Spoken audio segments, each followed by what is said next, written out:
Hello and welcome to a special edition of Fireside Streams. I am Jenna Guarascio, the VP of Content Strategy here at FS, and I'm excited, so excited, to be joined today by our incredible youth director, Robbie Sinclair, to talk about his new brand, Byroses, that he launched at the end of last year. Thank you, Robbie, for joining us today and for being the first member of the FS fam to be interviewed on Fireside Streams. Thanks. I'm so excited. It feels strange to be at both sides. Usually I'm on your side, so this will be fun. Yeah, a little role reversal for today. Yeah. So before we dive into Byroses, I wanted to first start by kind of pulling back the curtain into your journey as a trend forecaster. We obviously both know that the pathway to career in trend is pretty rare and also extremely unique for everyone. And on top of that, you're also now a creative director of your own brand. So just wondering if you could tell us a little bit about your career path and the experiences along the way that shaped where you stand today. Yeah, I think if I go right back to the beginning, I grew up in a video rental store. So before DVDs, before streaming services, we had these things called videos. Yeah, I would rush home from school every day and go to my parents' video rental store and just watch movies until they closed the shop. So I think storytelling was something that I grew up with and grew up watching. Like I would watch maybe like 2-3 movies a night when I was a kid. So I think I kind of got that bug of like, what's in the scene, like who's there, who's the main character. And I guess that's what makes me good at trend forecasting, because I kind of see it like I'm making a movie almost. But then I studied photography, fine art, textiles, and then I ended up in fashion. So I guess my journey started there, where I was a designer for High Street, and then I got that trend forecasting bug where I was much more fascinated by the thing that happens before the garment's made. So I became a trend forecaster, and that's where my love is. That's like my dream job. And then Byroses just happened in like as like an after effect almost of that. And then now I do it in tandem, which is really fun, because I do my dream job and then I do this fun thing that started as a hobby and now has become a child, I guess. So yeah, that's my journey. It's really, I feel like, so much than just a hobby, as you were saying, because I think it's also interesting that you started your career, so to speak, as a designer and kind of shifted into something else, and you're almost kind of full circle where you're still kind of going back to that, but having your own liberties and not kind of being dictated by any big brand or any boss. You're your own boss, essentially. Yeah, and I think that's why I love it so much, is because I don't have the pressure of going into a range build meeting or something not working because it's not commercial enough. I guess I design Byroses for myself, and design the things that I want to wear, and then it just so happens that there are other people who are like me out there. So that's been really fun to kind of discover and, like meet people through social media who think like I do. Yeah. And I mean, I think kind of to what you're saying too, I would love for you to kind of share really what inspired you to start Byroses. And I mean, I would love to know kind of the vision behind it and kind of what you obviously saw an opportunity. I mean, opportunity sounds so commercial or strategic, but I think a lot of it definitely is a creative process, but really just understanding kind of why you felt the need to start this brand. Yeah, I think for me, as like when I was younger, I would always find women's wear much more interesting and inspiring, and I would get frustrated when I would walk into a store and they would, before I'd even step foot on the women's floor, they would say menswear's upstairs, and I'd be like, well, maybe I don't want menswear. Maybe I want this amazing blouse, and I don't want this crew neck t-shirt that's been decided for me. And I guess I was just waiting for someone to design the clothes that I wanted. and it never happened. So I started to do it for myself. And then at the beginning of the pandemic, that's when Byroses kind of was born, I guess. I started to kind of dabble in making my own things and designing my own things. And that, I guess that was the inspiration for it, to kind of keep my creative juices flowing throughout the pandemic, which was a really difficult time for everyone. And it kind of just snowballed and became this thing that I felt like I didn't really have control over it. Like, I would design things and people would ask me where it was from, so I would make them one. And then I was like, I may as well just do this. And then it happened. So it's been really fun. There was no like strategy, but I Very guess the organic. inspiration. Yeah. And I think that's kind of the process how I want to continue to go with, rather than having like this strategy and putting pressure on myself. I want it to almost develop on its own, and like almost without sounding too like hippy dippy, I want it to tell like me what to do. So that's been really fun. And I mean, I love that. I feel like that speaks also the ethos of the brand as well as the aesthetic of it, which for anyone watching the YouTube version of this interview, I'm currently sporting a Byroses tabard, and I know that you're also wearing a piece from your collection, Robbie. I wonder if you could summarize kind of what the aesthetic or the sentiment of Byroses is. How would you describe it?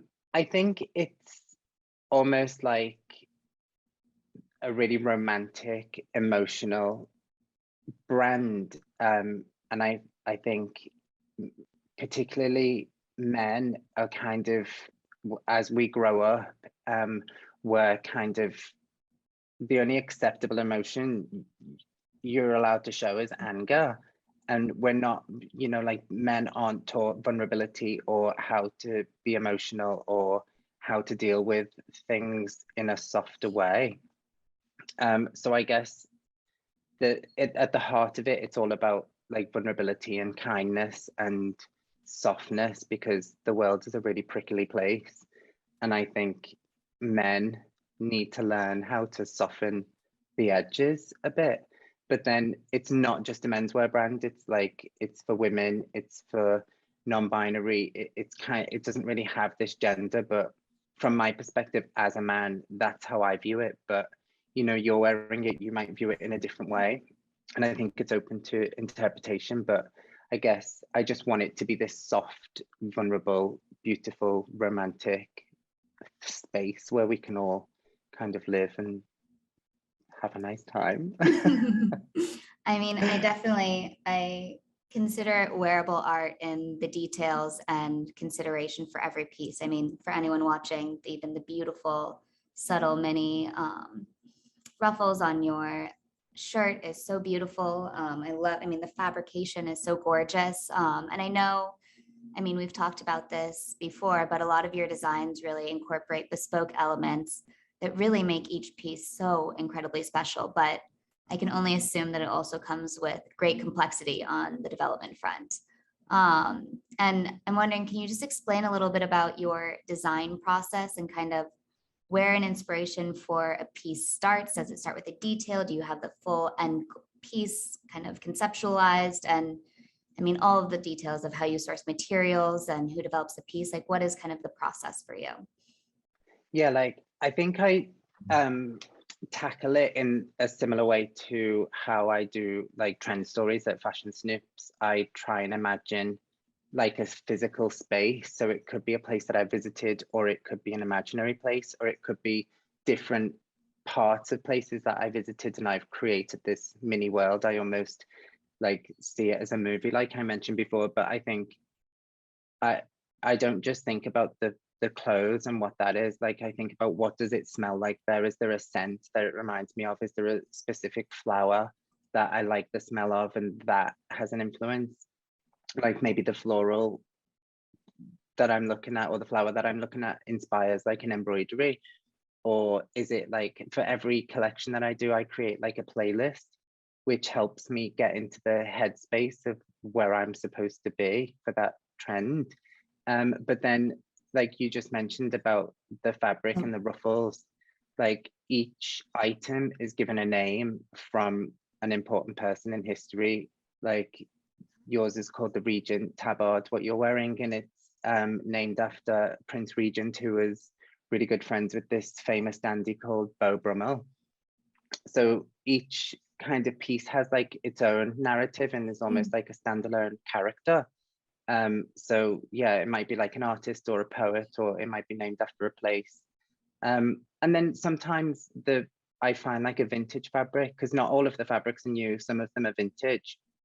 And I want to do more of that as I go along. You know, there's so many discarded fabrics out there that have been, you know, dismissed from one person's home. So I like the idea of taking this vintage piece and then turning it into like, you know, giving it a new life. So sometimes I let the pieces decide what they want to be. Like I let them tell me, or so I sit with the fabrics for a while, or sometimes I go in with like a strong idea of what I want. It's kind of different for each piece, which is fun.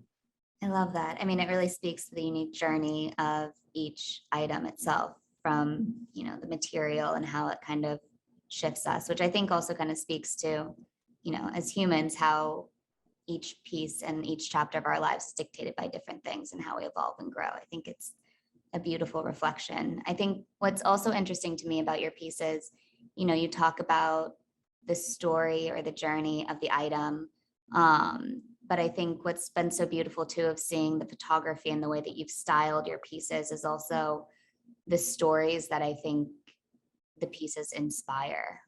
When you're kind of styling them, did you kind of envision this world that you were creating? Yeah, like I wanted them to almost be modern day versions of like 16th century like regal portraits. Like whenever I would go to a museum, I would see these amazing people painted in oil and in huge grand scales, and then I would think about how we dress today, and I'd be like, oh, I'm almost like I miss that kind of fashion, even though I wasn't there. Like I'm almost jealous of that era, because you know, all of those swags and those beautiful details were like, you know, men would wear ruffled collars underneath their armor and it would go over the top, and it had this beautiful like romantic side that wasn't really associated with like women's wear. Like I think when we think about lace and ruffles, our mind goes to women's wear, and I didn't want that for Byroses. I wanted to be able to take details of different time periods and put it on clothes that everybody could wear. So for the photo shoot, I really wanted to capture like the essence of this. I wanted it to look like an oil painting. So it was really amazing to kind of get that result. And I wanted a dark background because I wanted it to look super moody. It was really fun to work on. How is it? I mean, I know you spoke to the fact that you started this kind of journey with your brand of designing things for yourself that you felt like weren't in existence currently. And so a lot of times you were kind of like your own fit model, I assume, and kind of envisioning things that you would want to wear. How did it feel styling someone else and seeing someone else in those pieces when you're at that photo shoot? That's a really interesting question. I think when I very much was the fit model, I made sure that I got one of everything as like an archive piece. But kind of stepping out of that space of looking in the mirror, I felt like I saw the clothes properly for the first time when I saw the first click of the camera and it popped up on the computer screen. I got super emotional because it wasn't me, and I could kind of see it on somebody else, and I hadn't seen that before. So that was like super emotional to see, but like it was just a really beautiful moment to kind of be able to step out and think like, okay, how do I want this to look now, rather than just fixing my hair in the mirror. Yeah. Which I think is so beautiful because of course you're like kind of baking and building this, and then that was kind of the step where it then became its own thing and its own piece, not just solely, I mean, all of those pieces will always be a part of you, but it was kind of took on its own life. Yeah, and also like the collaboration of others. Like I'm not one of those people who just work on their own. I think when you're a trend forecaster, you can't just work on your own because you need to kind of bounce ideas off other people. And that was very much the approach we took with that. So I had Ruben, who's an amazing makeup artist, who gave me his opinion, and Guillaume, our model, is a trained dancer. So some of the movements he was doing was really incredible. And Alejandro, our photographer, was really, so it was like this really amazing team of, and then my husband throwing his 2 cents in. He's a marketing manager, so he was like, this needs to look like this. So it was really nice to get other people's opinions rather than just, this is my vision. And I think that's really important when you're working on something like this. So, you know, to get other people's perspectives on it. Yeah, I mean, especially in this pandemic where I feel like we've been so siloed, I'm sure it was a meaningful experience to get to collaborate with so many people that you love. Yeah, it was good. And I know you mentioned, so you mentioned some people on social media kind of responding. For those who, I mean, I know you, but you launched the brand before we really saw it. In general, what has the response been thus far? And have you been surprised by anything? Is there any interesting feedback? Did anything that people were saying kind of reframe the way you had initially thought of the brand into a different space? How has the response been thus far? Yeah, I think that the messages that I got when I first put the images online of the new collection, my inbox kind of blew up, and I wasn't expecting it because it was almost like I did this thing and I'm putting it online. If you like it, you like it. If you don't, it doesn't matter because it's for me anyway. And then people started to write me, and people were thanking me, and I was like, why you, what for? And I think people who were like me and are like me, who feel overlooked by some fashion brands or maybe the fashion industry, where it might be a small pocket of people in the grand scheme of things, but there's there's so many people out there who kind of get ignored for and the way they dress and the way they want to dress. And people were really grateful and really excited that the clothes are kind of, I don't know, have this kind of like non-binary aesthetic. And okay, we shot it on a guy, but I think people can kind of interpret the clothes to be whatever they want. Like one guy messaged me and sent me this really vulnerable message where he was saying his boyfriend had broken up with him because he dressed too feminine and he wasn't masculine enough, and how he's now going on this journey to kind of rediscover himself and how he dresses. And we chatted for like a couple of hours and like my experience, his experience. And I think that's what I've loved so much, is kind of meeting people who I would never have the opportunity to meet. And I guess it's put like a fire in my belly to kind of do more of that and to meet more people like that. So that's been really amazing. It's been like, it was so unexpected, and it was like a really beautiful thing that happened just from posting an image of a shirt that I made. And I guess it's given me like a real fire to carry on.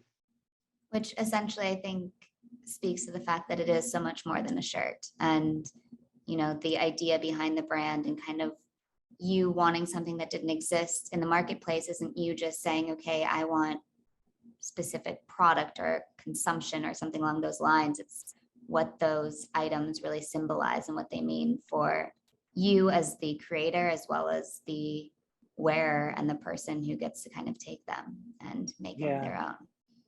Yeah, or if it, I'm sure there are shirts out there with ruffles on them, but I think there's like this, for the clothes or the designers who do collections where they are a bit more kind of out there, I guess, or maybe a bit more like feminized, or like doing this thing that I'm doing, I think the price tag is huge. So like, like younger people who want to experiment or want to wear this kind of thing can't afford it because it's not accessible to them.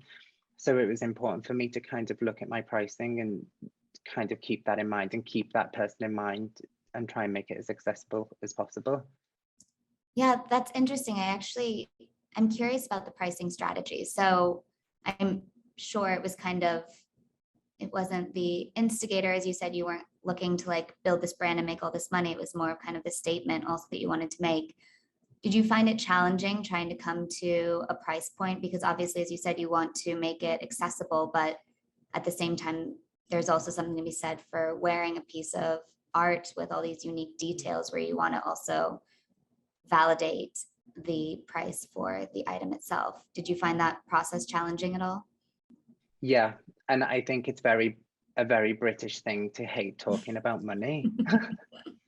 So it was tricky, but I think it's really important that the people I work with, so I work with an amazing tailor, and I make sure that he's paid fairly. And I try and keep everything as close as possible. So the fabric that I work with, like a local fabric mill who source the fabrics. And then I work with like a tailor who's based in Barcelona. So everything is like close, and that helps with cost. But well, also sometimes it's a bit more expensive, but then I feel like it's fair. It would be very easy for me to deal with like big suppliers, like in faraway places to lower costs, but then I'd rather support the people who are close by. So that kind of, I had to really consider the price point. So sometimes it's a little bit higher, but that's because of the fabric is harder to find, or there's less of it, or, you know, the craftsmanship in making ruffles by hand, like, is really painstaking, and like a lot of love goes into it. So the price reflects the work that the people who make it, you know. Yeah. And I mean, you even just mentioned like making these ruffles by hand. Are all of these pieces made by hand? Yeah. So every piece is made and finished by hand. It's like a very small, like intimate process, which is really nice. And I'm really meticulous with each piece. I check every single piece and make sure that everything's perfect. And we go through the process of the first sample, and then we do all of that ourselves. Mainly because I'm a bit of a control freak, but also I like to work with like the artisans who make it closely and get their opinion. And if something doesn't work, I love that kind of process. I mean, that's incredible. I think, again, back to the pricing and making something accessible when it's handmade is also just a challenge, and a beautiful one, and a commendable one, I would think.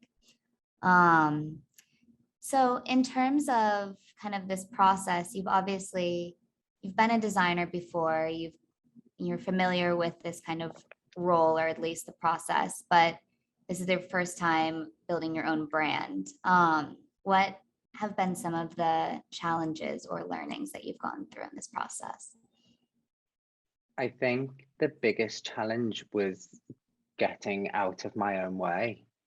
I think I was the biggest challenge, and finding the confidence to share things that I've done that are very personal to me, and do that without the fear of rejection. Not everyone is going to like these things, and that's okay. And it's like, that's what it's like in life. Not everybody will like you, and that's okay. And I think that was like a big learning curve to kind of find the self-confidence. You know, it's very easy when you work at home behind your computer and you do these things, and then you put it out into the world. But then I guess with Byroses, I guess that was something that I struggled with at the beginning. But now that I've started to kind of speak to people who it's resonating with, I think that kind of made me feel a lot better. So yeah, I guess some of the other challenges was like trying to make our packaging sustainable as possible. So I didn't want to have these like plastic boxes. I hate it when I order something online and it comes with all of this plastic packaging. Like, Yeah. it almost makes me regret buying it. So the boxes are like recycled. The ink used on the boxes are safe and don't harm the planet. The stickers aren't vinyl, but they have like a coating on, but it's safe. And then like the tissue paper and the bags that we put it in to ship out is not plastic. So that was like a bit of a challenge, but a fun challenge, and one that I'm glad that we spent the extra time working on, because it makes me feel better putting those products out there. And then I guess one of the other challenges is finding an incredible fabric like the one you're wearing, and then realizing that there's only 15 meters left available. So, but I guess at first I was like, oh no, I've designed this stuff and I can't get the fabric now. And some things will be limited. So I don't know, for some items, we might just have one and it's that one special piece, and I think it kind of makes it more beautiful. Absolutely. So if I can only get hold of like 3 meters of this vintage fabric, then I'll do a pair of trousers, a tabard, and then send it out into the atmosphere, I guess, and let it live its own life. Yeah. Yeah, I mean, I think scarcity adds beauty and meaning in a lot of ways too, where, I mean, not only is every piece separate, even if it is made with the same fabric because you're making it by hand, but when there's only a limited amount, I think that also creates another level of value and meaning. Yeah, I think so. And going forward, I'll use more vintage fabrics and there'll be more one-off pieces.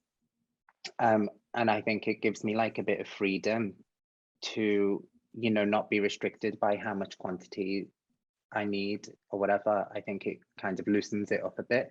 Yeah.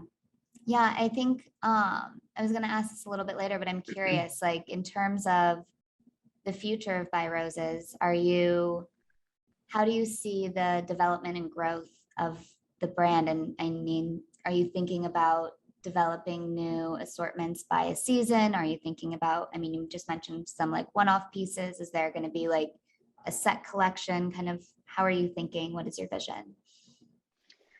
I thought about this quite a lot. And when I first did it, I put like, I don't know, spring, summer 20, whatever.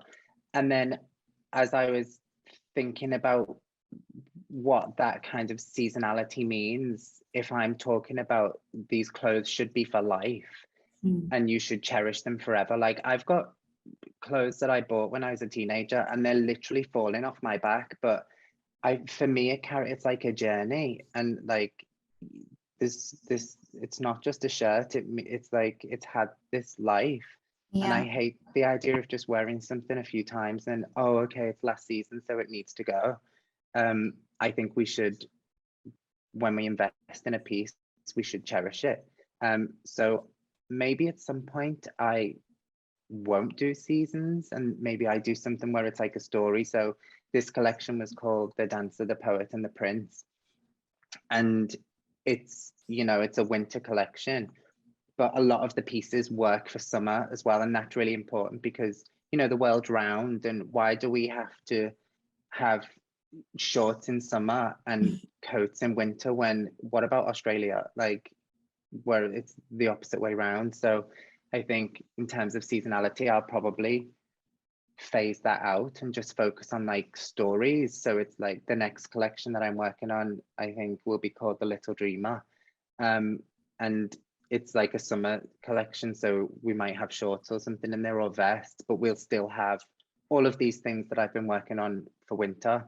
But I guess what I like about the process is I might change my mind. I might think, well, that's not working. And you can. Yeah. So that's the plan. And then in terms of what's coming next, I'm always working on new things. So I'm very excited with my sketches right now. But I'm working with a perfumier to, I just love the idea of creating like a scent to go in the box. So I think we're going to experiment with spraying the box with a scent that is inspired by what dandies would wear in the Victorian era. Wow. And we'll do like a story behind that of why they chose those scents. And, maybe the scent doesn't work for today's noses, but it's kind of like capturing a piece of history, because that's what I want the clothes to do. And I'm also working with on a collaboration with a homeware brand. And they do these amazing wallpapers. So, when I come up with the concepts of Byroses, I think about the space where we are and what it sounds like. So I love the idea of working with people outside of fashion to kind of bring ideas and create something interesting. So that's really exciting. I'm really pumped for that. That's amazing. Will you be Yeah. offering the fragrance for sale, or is it more a feature that will be in the packaging? I think to start with, I guess it's going to be like one of those organic things where I see where it leads me. But to start with, it will just be something that we spray in the box and then tell the story of the fragrance with like a miniature. But who knows, like I would love to develop a scent in the future so every collection has a scent, or to kind of tell a story and engage one of the other senses rather than just the visual. Which I think is so incredibly powerful. I mean, I know for a couple of our trend immersions in the past, a handful of them, we worked with a perfumer to develop custom scents for each of our trends. And I think the way that those aesthetic comes to life, as you were saying, like it becomes more cinematic and sensorial and like in real time, and you're feeling it, experiencing it. I think to develop that even through like a collection lens is such a powerful way to also step out of the box of, you know, how collections are created these days. Yeah, I think it's really exciting to like, I love that we did that at Fashion Snoops. I just thought it was the coolest thing to kind of, and you know, when we build stories, that's how we think, don't we? Like we think about like, okay, what is this space like? What does it smell like? So it makes sense to do that for an item of clothing that you've given a name and a story and placed in like an era. I guess it's just like the next thing on the list.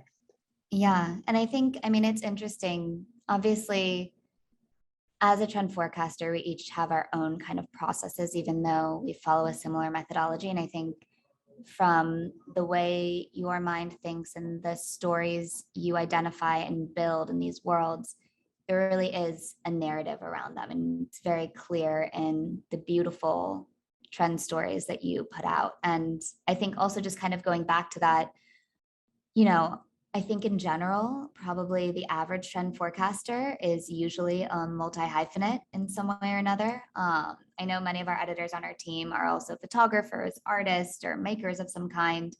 I'm curious, I think, you know, as a modern day multi-hyphenate, a lot of people kind of question how you can kind of manage a full-time role, and in your case with FS, with, you know, launching a brand. I'm wondering if you kind of have any tips for people who are kind of looking to start a passion project or start something.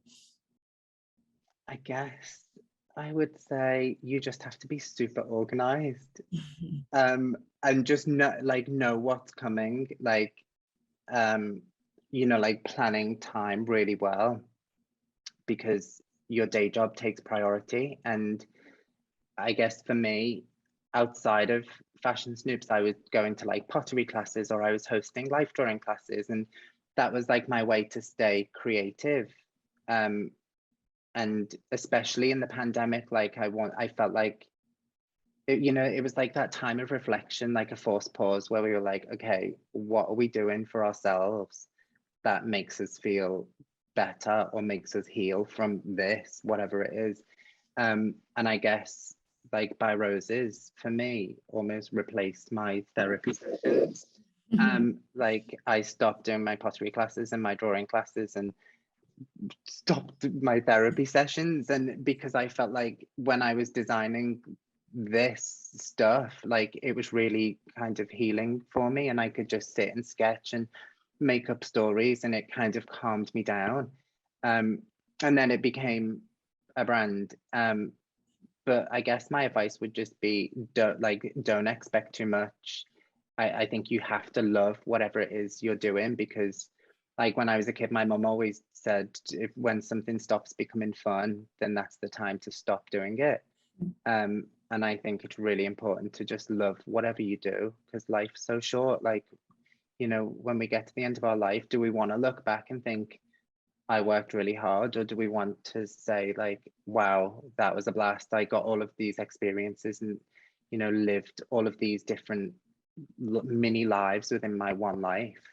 Like, I think you have to love it and not put too much pressure on yourself. You know, I'm not under any delusions that I'm now Kim Jones, you know, like I just did this because it made me happy, and then I'll see where it takes me. And I think that's the best advice that I could give, if that was advice. I don't know. Yeah, I mean, I think it speaks so much to this moment that we're in. And I think what the pandemic has taught us about not like this idea of planning or setting like time limits to things or strategizing our personal lives we've essentially learned that life is unpredictable. And I think that what's beautiful about what you created, as you just explained, is that you didn't sit down and decide, I'm going to start a brand. It was an organic process of doing something that you love. You went into your flow state of creating of something that was meaningful for you. And as a result, it evolved into its own thing where it took a life of its own. And you're now the creative director of your own brand. I think it's what you said too, of just listening to yourself and what your passions are. I think that's sometimes we try to jump straight to the objective of what we do rather than just focusing on the act of what it is that we love. Yeah, and I think we are almost brought up now for success. Like, we have to get that promotion, we have to be the best, we have to do this and do this and do, and it's like, you know, Lily, our like founder and our like the mother of FS, who's like amazing, has this kind of like, I love how she leads us, because it's kind of like, okay, it's fashion or it's homeware or whatever, but it's all done in this kindness, positive, like, let's make the industry that we're in better. Yeah. And I guess that's what an important job is, rather than just taking and taking for yourself. I think it's about like having these amazing life experiences, and you know, some of them will end, like maybe Byroses won't last forever. I'd love it to, but I'm not putting that pressure on myself. Like, if it doesn't work, then I failed. It was just, you know, something that I did that I really enjoyed. Exactly. And like, what even does it mean if something worked or it didn't? I think that's what's beautiful too, is you started creating things for yourself, and then you then are creating things for others. Like, the definition of success or not success, I feel like is abstract in a sense. Like, who knows, maybe Byroses will turn into something completely different that's not even, you know, apparel or something. Like, and I'll be interested to see what the journey is, especially as you explore these different spaces with fragrance and homeware and all these different areas. It'll be exciting to follow by. Yeah. I mean, I would love to do a scented candle. That would be amazing. My house is covered in them. I'd like to do my own. Yeah, right. I'd like to make my own instead of spending a fortune on other people. I would very much welcome that into the marketplace. So if you could prioritize that, that'd be great. Well, thank you so much, Robbie, for sitting with us and talking us through your brand. Obviously, I know we get to chat all the time for work, but it's great to actually sit down and kind of really hear the process and flow of this beautiful, incredible child that you've created. So congratulations to that. And I look forward to following along to see where Byroses goes next. Thanks for giving me the space to talk about my baby. It was really fun. I enjoyed it. You didn't even take any maternity leave. It's crazy. I know, right? Thank you so much. Awesome. All right. Thanks.